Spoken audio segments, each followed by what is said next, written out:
উদ্বেগ বাড়াচ্ছে বাংলাদেশ মিয়ানমার সীমান্ত উত্তেজনা। মিয়ানমারের রাষ্ট্রদূতকে তলব, আহত হুজাইফাকে নেওয়া হচ্ছে ঢাকায়। চুয়াডাঙ্গা সেনা হেফাজতে বিএনপি নেতার মৃত্যু, কমান্ডার সহ সেনা সদস্যদের প্রত্যাহার ও তদন্ত কমিটি গঠন।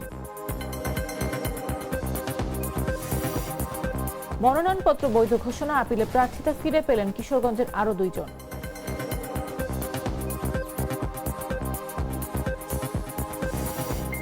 6 ইউনিটের 9 ঘন্টার চেষ্টায় মাতারবাড়ি বিদ্যুৎ কেন্দ্রের আগুন নিয়ন্ত্রণে, স্বাভাবিক রয়েছে বিদ্যুৎ উৎপাদন।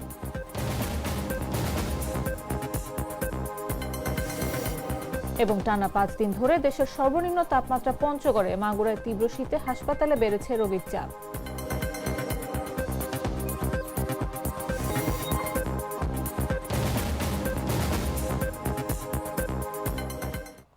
দেশজুড়ে সংবাদে সবাইকে আমন্ত্রণ। সাথে আছে আমি নাফিস আব্দুল্লাহ। আজকাল সাধারণ খাবার এখন হবে অসাধারণ। প্রাণ স্বাদের মশলা, স্বাদ বাড়ায়, ঘ্রাণ ছড়ায়।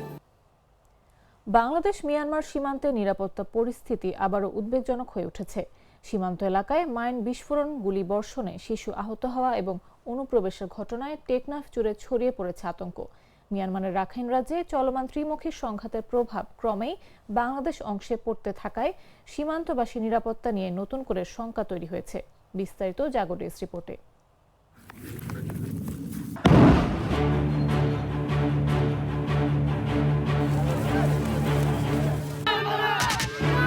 কখনো সীমান্ত এলাকায় বোমা ও গুলি এসে পড়া, স্থলমাইন বিস্ফোরণে আহত হওয়ার ঘটনা, কিংবা রোহিঙ্গা সশস্ত্র গোষ্ঠীর সদস্যদের অনুপ্রবেশ।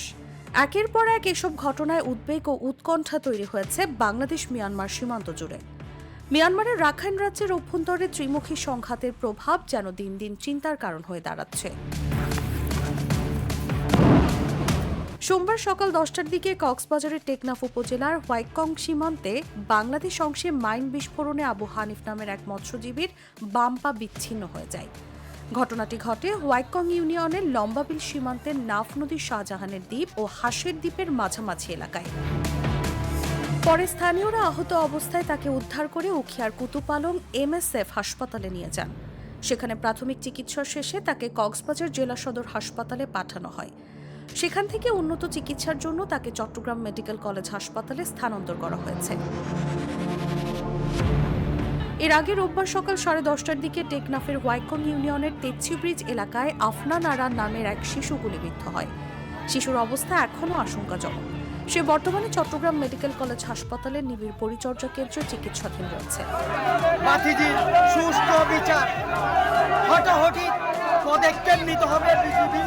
হাসপাতালের পরিচালক ব্রিগেডিয়ার জেনারেল তসলিম উদ্দিন জানান, শিশুটিকে লাইফ সাপোর্টে রাখা হয়েছে। একই ঘটনায় আহত আরেকজনকে চট্টগ্রাম মেডিকেল কলেজ হাসপাতালে এনে আইসিইউতে ভর্তি করা হয়। এছাড়াও কক্সবাজার জেলা পুলিশের দেওয়া তথ্য মতে 12 জানুয়ারি পর্যন্ত 57 জন অনুপ্রবেশকারী টেকনাফ থানা পুলিশের হেফাজতে রয়েছে। তাদের মধ্যে একজন আহত রয়েছেন। এ ঘটনায় বিজিবির পক্ষ থেকে মামলা দায়েরের প্রক্রিয়া চলছে। মামলা দায়ের হলে আইন অনুযায়ী পরবর্তী ব্যবস্থা নেওয়া হবে। এদিকে সীমান্ত এলাকায় একের পর এক ঘটনায় উদ্বিগ্ন হয়ে টেকনাফে মানববন্ধন করেছে স্থানীয় বাসিন্দারা। সোমবার বেলা 11টার দিকে হোয়াইকং তেচ্ছি ব্রিজ হাইওয়ে সড়কে এই মানববন্ধনের আয়োজন করা হয়। এতে বিভিন্ন শ্রেণী পেশার মানুষ অংশ নেন। মানববন্ধনে অংশগ্রহণকারীরা মিয়ানমারের সীমান্তবর্তী এলাকা থেকে নির্বিচারে গুলি বর্ষণের তীব্র নিন্দা জানান এবং অবিলম্বে এসব হামলা বন্ধের দাবি জানান।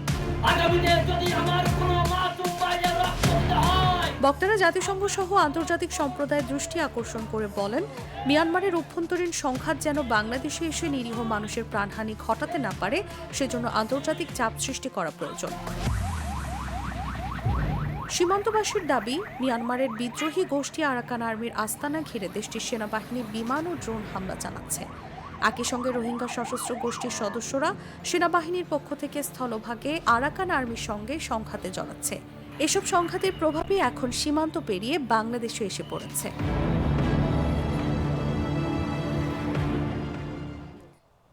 টেকনাফের হোয়াইকং ইউনিয়ন এলাকায় মিয়ানমারের দিক থেকে বাংলাদেশে গুলিবর্ষণের সাম্প্রতিক ঘটনায় গভীর উদ্বেগ জানিয়ে মিয়ানমারের রাষ্ট্রদূতকে তলব করেছে পররাষ্ট্র মন্ত্রণালয়। সোমবার দুপুরে পররাষ্ট্র মন্ত্রণালয়ে তলব করা হয় মিয়ানমারের রাষ্ট্রদূত উ কিয়াও সোমকে। বৈঠকে সীমান্ত পেরিয়ে গুলিবর্ষণের ঘটনায় ১২ বছর বয়সী এক বাংলাদেশি কন্যা শিশু গুরুতর আহত হওয়ার বিষয়টি তুলে ধরে বাংলাদেশের পক্ষ থেকে তীব্র প্রতিবাদ জানানো হয়। পররাষ্ট্র মন্ত্রণালয় জানায়, বাংলাদেশের ভূখণ্ডের দিকে গুলিবর্ষণ আন্তর্জাতিক আইনের সুস্পষ্ট লঙ্ঘন এবং এটি দুই দেশের মধ্যে প্রতিবেশী সম্পর্কের পরিপন্থী। বাংলাদেশের পক্ষ থেকে মিয়ানমারকে এ ধরনের সীমান্তবর্তী গুলিবর্ষণের পূর্ণ দায় গ্রহণ করতে এবং ভবিষ্যতে যাতে এ ধরনের ঘটনার পুনরাবৃত্তি না ঘটে সেজন্য কার্যকর ব্যবস্থা গ্রহণের আহ্বান জানানো হয়। একই সঙ্গে বলা হয়, মিয়ানমারের অভ্যন্তরীণ কর্তৃপক্ষ ও সশস্ত্র গোষ্ঠীগুলোর মধ্যে যে কোনো সংঘাত যেন কোনোভাবেই বাংলাদেশের জনগণের জীবন ও জীবিকায় প্রভাব না ফেলে। এ সময় মিয়ানমারের রাষ্ট্রদূত এ ধরনের ঘটনা প্রতিরোধে তার সরকার প্রয়োজনীয় পদক্ষেপ নেবে বলে আশ্বাস দেন। পাশাপাশি আহত শিশুটি ও তার পরিবারের প্রতি আন্তরিক সমবেদনা প্রকাশ করেন।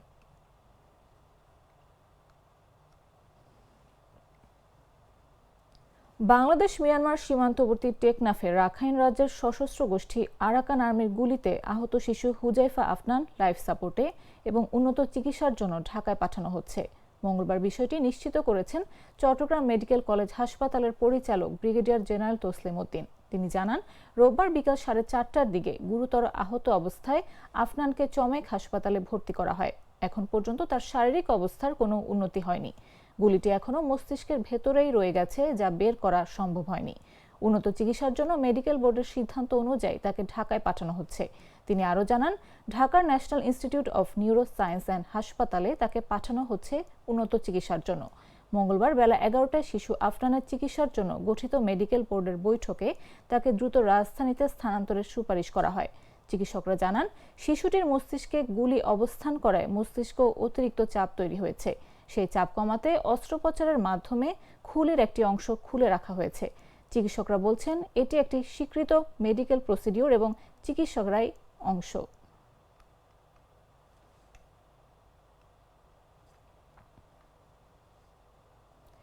চুয়াডাঙ্গার জীবননগরের সেনা হেফাজতে পৌর বিএনপির সাধারণ সম্পাদক শামসুজ্জামান ডাবলুর মৃত্যুর ঘটনায় ক্যাম্প কমান্ডার ও অভিযানে অংশগ্রহণকারী সব সেনা সদস্যকে সেনানিবাসে প্রত্যাহার করা হয়েছে।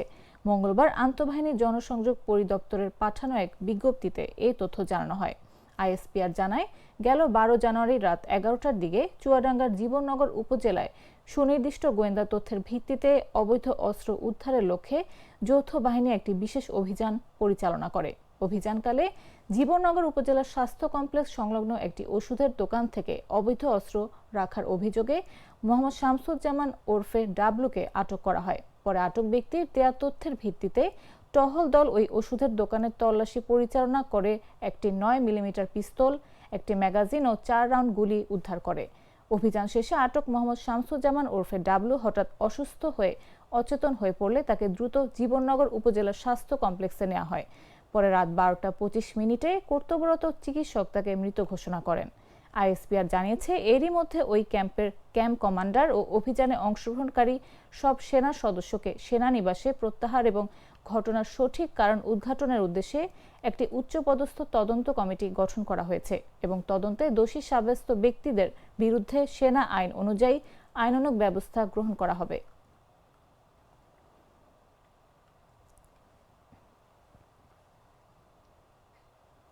আসন্ন গণভোট ও ত্রয়োদশ জাতীয় সংসদ নির্বাচন উপলক্ষে তথ্য সম্প্রচার মন্ত্রণালয়ের উদ্যোগে নতুন নারী ভোটারদের জন্য রাজশাহীতে বিশেষ প্রচারণা কার্যক্রম অনুষ্ঠিত হয়েছে।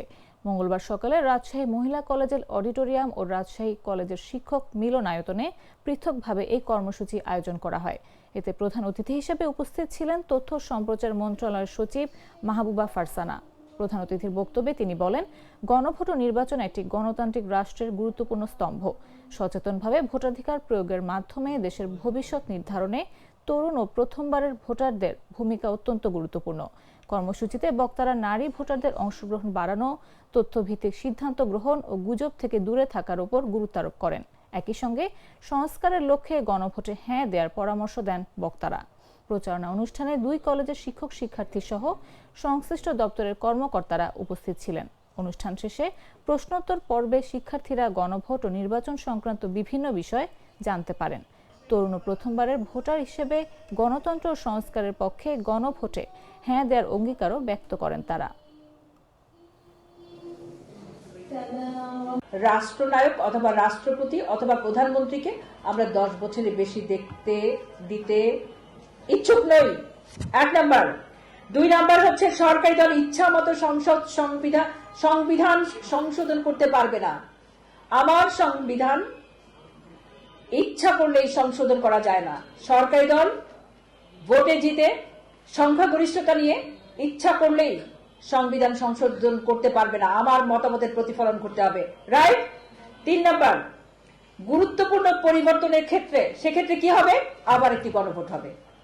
অর্থাৎ আপনি বলবেন আমার সংবিধান, আমি বলবো আমার সংবিধান পরিবর্তন হবে কিনা, এটা অন্য কেউ বলতে পারবে না। রাষ্ট্রের ক্ষমতায় গিয়ে রাষ্ট্রের যারা কর্ণধার তারা বলতে পারবে না সংশোধন পরিবর্তন হয়ে যাবে, এটা আপনি বলবেন, গণভোটের মাধ্যমে আপনি জানাবেন। 10 বছরে কেউ প্রধানমন্ত্রী থাকতে পারবে না, সংসদে নারীর প্রতিনিধিত্ব বাড়বে। আপনারা জানেন দেশের অর্ধেকের বেশি এই মুহূর্তে নারী সমাজ রয়েছি আমরা, আমাদের সংসদের প্রতিনিধিত্ব বাড়াতে হবে। গ্লিটারের টুইন লেমন ও অ্যান্টিব্যাকটেরিয়াল ফর্মুলা বাসনকে চকচকে জীবাণুমুক্ত করে আমাদের দেয় গ্লিটার গ্যারান্টি। নির্বাচন কমিশনের আপিল শুনানি শেষে কিশোরগঞ্জের আরও 2 জন প্রার্থী তাদের প্রার্থিতা ফিরে পেয়েছেন। সোমবার রাজধানীর আগারগাঁওয়ে নির্বাচন ভবনে অনুষ্ঠিত শুনানিতে তাদের মনোনয়নপত্র বৈধ ঘোষণা করা হয়। একই সঙ্গে কিশোরগঞ্জ 5 আসনের বিএনপি মনোনীত প্রার্থীর বিরুদ্ধে করা একটি আপিল আবেদন খারিজ করেছে কমিশন। সংশ্লিষ্ট সূত্র জানায়, জেলা রিটার্নিং কর্মকর্তার সিদ্ধান্তের বিরুদ্ধে আপিল শুনানির তৃতীয় দিনে 41টি আবেদন মঞ্জুর করেছে নির্বাচন কমিশন। এদিন 24টি আবেদন নামঞ্জুর করা হয় এবং 4টি আবেদন অপেক্ষমান রাখা হয়। প্রধান নির্বাচন কমিশনার এএমএম নাসির উদ্দিনের সভাপতিত্বে সকাল 10টা থেকে বিকেল 5টা পর্যন্ত চলা শুনানিতে অন্যান্য কমিশনাররাও উপস্থিত ছিলেন। আপিলে প্রার্থিতা ফিরে পাওয়া প্রার্থীরা হলেন কিশোরগঞ্জ 2 আসনের গণ অধিকার পরিষদের প্রার্থী মোহাম্মদ শফিকুল ইসলাম এবং কিশোরগঞ্জ 5 আসনের বাংলাদেশ রাষ্ট্র সংস্কার আন্দোলনের সভাপতি ও স্বতন্ত্র প্রার্থী হাসনাত কাইয়ুম। এদিকে কিশোরগঞ্জ 5 আসনের বিএনপি প্রার্থী সৈয়দ এহসানুল হুদার বিরুদ্ধে হলফনামায় অনিয়মের অভিযোগে করা আপিল খারিজ করে জেলা রিটার্নিং কর্মকর্তার সিদ্ধান্ত বহাল রেখেছে নির্বাচন কমিশন।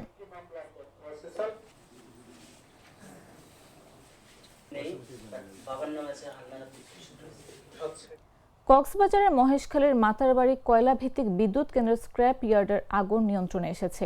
মঙ্গলবার ভোর 5:30টার দিকে পুরোপুরি নিয়ন্ত্রণে আসে আগুন। এর আগে সোমবার রাত 9:30টা থেকে ফায়ার সার্ভিসের 6টি ইউনিট প্রায় 9 ঘন্টা যাবৎ চেষ্টা চালায়।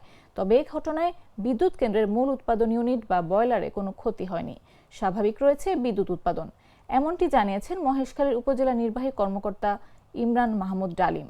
এর আগে সোমবার 9টার দিকে বিদ্যুৎ কেন্দ্রের অভ্যন্তরে অবস্থিত স্ক্র্যাপ ইয়ার্ডে আগুনের সূত্রপাত হয়। ঘটনার পরপরই ফায়ার সার্ভিসকে খবর দেয়া হলে মহেশখালী, চকরিয়া ও বিদ্যুৎ কেন্দ্রের 2টি সহ ফায়ার সার্ভিসের মোট 6টি ইউনিট আগুন নিয়ন্ত্রণে কাজ করে। কক্সবাজার ফায়ার সার্ভিস স্টেশনের সিনিয়র কর্মকর্তা দোলন আচার্য জানান, খবর পেয়ে দ্রুত ঘটনাস্থলে পৌঁছে দমকল বাহিনীর একাধিক ইউনিট আগুন নিয়ন্ত্রণে কাজ শুরু করে। মঙ্গলবার ভোর 5:30টার দিকে আগুন পুরোপুরি নিয়ন্ত্রণে আনা সম্ভব হয়। বিদ্যুৎ কেন্দ্রের কন্ট্রোল রুমের ডিউটি সংশ্লিষ্টরা জানান, আগুনের ঘটনায় বিদ্যুৎ কেন্দ্রের কোনো প্রকার ক্ষতি হয়নি। ঘটনার কারণ অনুসন্ধানে একটি তদন্ত কমিটি গঠন করা হবে, তখন জানা যাবে কী কারণে আগুনের সূত্রপাত হয়েছে।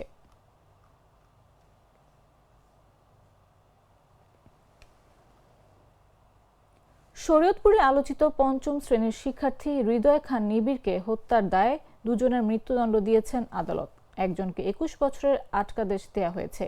মঙ্গলবার দুপুরে এ রায় ঘোষণা করেন শরীয়তপুর নারী ও শিশু নির্যাতন দমন ট্রাইব্যুনালের বিচারক শেখ হাফিজুর রহমান। মৃত্যুদণ্ডপ্রাপ্ত 2 আসামি হলেন শাকিল হোসেন গাজী ও সিয়াম হোসেন। 16 বছর বয়সী কিশোর আসামিকে 21 বছরের আটকাদেশ দেওয়া হয়েছে। আদালত সূত্র জানায়, 2023 সালের 1 আগস্ট বিকেলে খেলাধুলার জন্য বাড়ি থেকে বের হয়ে নিখোঁজ হয় সদর উপজেলার ডোমসার ইউনিয়নের খিলগাঁও এলাকার প্রবাসী মনির খান ও নিপা আক্তার দম্পতির ছেলে শিশু হৃদয় খান নিবিড়। সেদিন সন্ধ্যায় নিবিড়ের মা নিপা আক্তারের ফোনে কল করে 50 লাখ টাকা মুক্তিপণ দাবি করেন অপহরণকারীরা।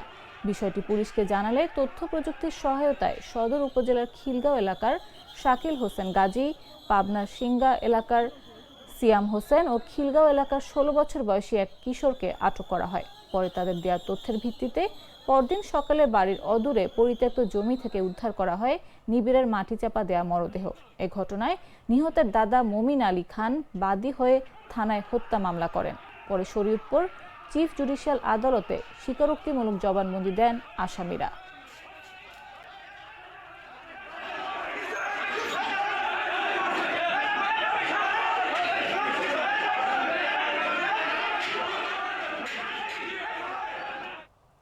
দিনের বেলা ঝলমলে রোদ থাকলেও দেশের সর্ব উত্তরের জেলা পঞ্চগড়ের উপর দিয়ে এখনো মাঝারি শৈত্যপ্রবাহ বয়ে যাচ্ছে। উত্তরের হিমেল বাতাসে শীতের তীব্রতা পুরোপুরি কাটেনি। সকালে সূর্যের দেখা মিললেও ঠান্ডা বাতাসে জনজীবনে শীতের প্রভাব স্পষ্টভাবে অনুভূত হচ্ছে।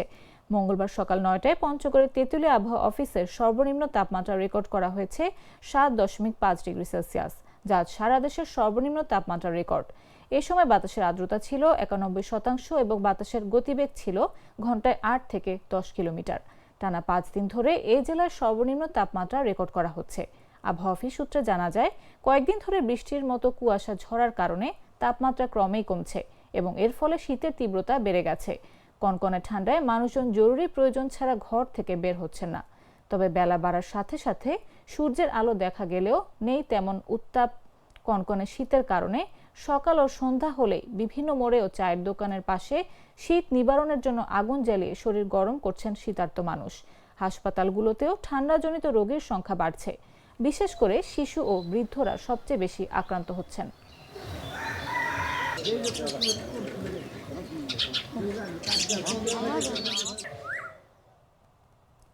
শীত বাড়ার সঙ্গে সঙ্গে চাঁদপুরের মতলব দক্ষিণ উপজেলায় অবস্থিত ISDDRB ডায়রিয়া হাসপাতালে রোগীর চাপ বেড়েছে।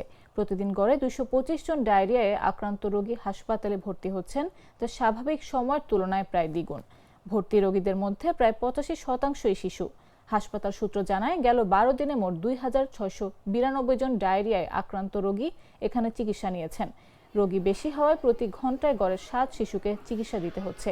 চাঁদপুরের পাশাপাশি কুমিল্লা, ফেনী, লক্ষ্মীপুর, নোয়াখালী ও শরীয়তপুর সহ পার্শ্ববর্তী বিভিন্ন জেলার রোগীরাও এই হাসপাতালে আসছেন চিকিৎসা নিতে।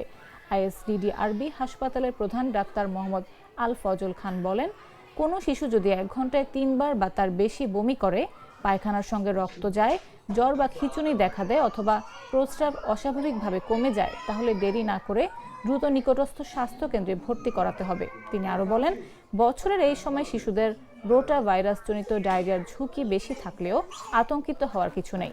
শিশুদের বাড়তি যত্ন, পরিষ্কার পরিচ্ছন্নতা বজায় রাখা এবং সঠিক সময় চিকিৎসা নিশ্চিত করলে জটিলতা এড়ানো সম্ভব।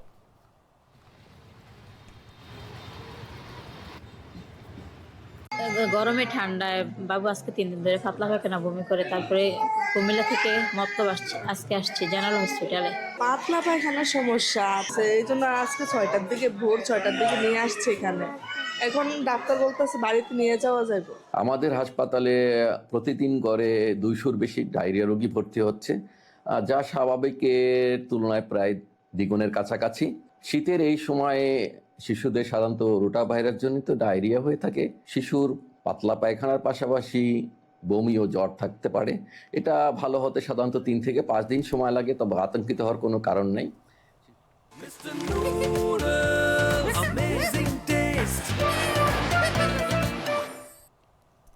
এদিকে মাগুরায় ঘন কুয়াশার হিমেল বাতাস বেড়েছে শীতের তীব্রতা, সেই সঙ্গে হাসপাতালে বেড়েছে রোগীর চাপ। মাগুরায় 250 শয্যা হাসপাতাল শিশু ওয়ার্ডে ঠান্ডা জনিত রোগে শিশু রোগীর সংখ্যা বেড়েছে দ্বিগুণ।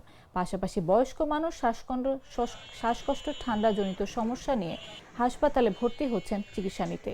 রোগী বেশি হয়, হিমশিম খাচ্ছেন চিকিৎসকরা। ডায়রিয়া, বমি ও পানি শূন্যতার উৎসর্গ নিয়ে শিশুদের নিয়ে উদ্বিগ্ন অভিভাবকরা হাসপাতালে ছুটে আসছেন।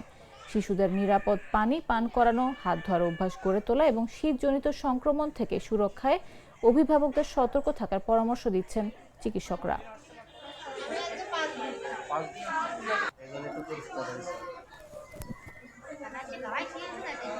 ঠান্ডার কারণে আমরা শিশু হসপিটালে এসে ভর্তি হয়েছি। এখন মনে একটু স্বাভাবিক, ভালো। ঠান্ডা পড়ার কারণে আমার বাচ্চার পাতলা পায়খানা হয়েছে। তারপরে আমরা 5 দিন যাবৎ হসপিটালে ভর্তি আছি, আমি চিকিৎসা নিচ্ছি। এখন শিশু রোগী হঠাৎ করে অনেক বেড়ে গেছে। আমাদের সিটের ক্যাপাসিটি 45টা, কিন্তু বর্তমানে ভর্তি আছে প্রায় 100টার মতো। তার মধ্যে 49টা ওই ঠান্ডাজনিত ডায়রিয়া, এবং বাকিগুলি হলো যে শ্বাসকষ্ট, এবং ম্যাক্সিমামই হলো যে শীতজনিত সমস্যা নিয়ে এই সদর হসপিটালে ভর্তি হয়েছে।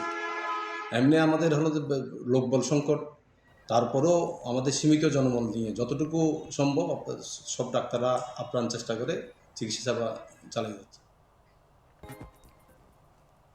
সংবাদ শেষ করার আগে শিরোনামগুলো জানিয়ে দিচ্ছি আরো একবার।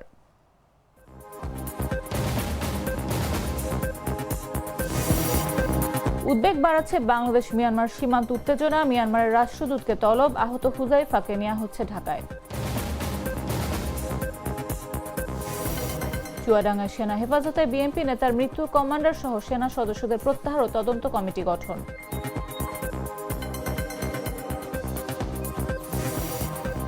মনোনয়নপত্র বৈধ ঘোষণা, আপিলে প্রার্থিতা ফিরে পেলেন কিশোরগঞ্জের আরো 2 জন।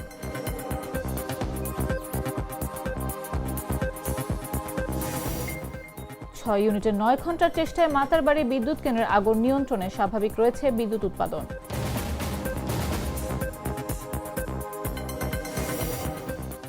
এবং টানা 5 দিন ধরে দেশের সর্বনিম্ন তাপমাত্রা পঞ্চগড়ে, মাগুরায় তীব্র শীতে হাসপাতালে বেড়েছে রোগীর চাপ।